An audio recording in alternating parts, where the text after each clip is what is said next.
এই সাদা কুকুরটা কালো কালো মেয়ে কুকুরদেরকে দেখতে দেখতে অনেক বিরক্ত হয়ে গিয়েছিল, কিন্তু তখনই সে একটা রাশিয়ান কুকুরকে দেখে সে ওই কুকুরটার প্রেমে পড়ে যায়।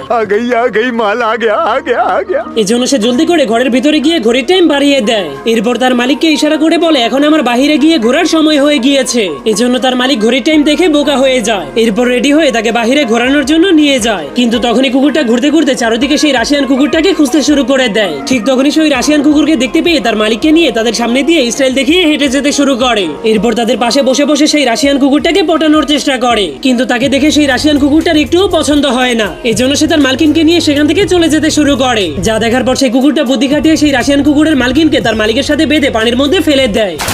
এই জন্য তার মালিক জলদি করে মেয়েটাকে উঠিয়ে দেয়। এরপর কুকুরের মুখ থেকে টুপিটাকে কেড়ে নিয়ে তাকে পরিয়ে দেয়। তখন মেয়েটা তার মুখ মোছার জন্য রুমাল বের করলে দেখতে পায় সেই রুমালটা পুরোই ভিজে গিয়েছে। এই জন্য সে তার রুমালটাকে বের করে মেয়েটাকে দিতে গেলে মেয়েটা তার রুমালটাকে দেখে হাসতে শুরু করে দেয়। এভাবেই তাদের দুজনের ভালোবাসা হয়ে গেলে তারা দুজন সেই দিনই বিয়ে করে নেয়। আর সেই চান্সেই চালাক কুত্তাটা রাশিয়ান কুত্তিটাকে পটিয়ে নেয়।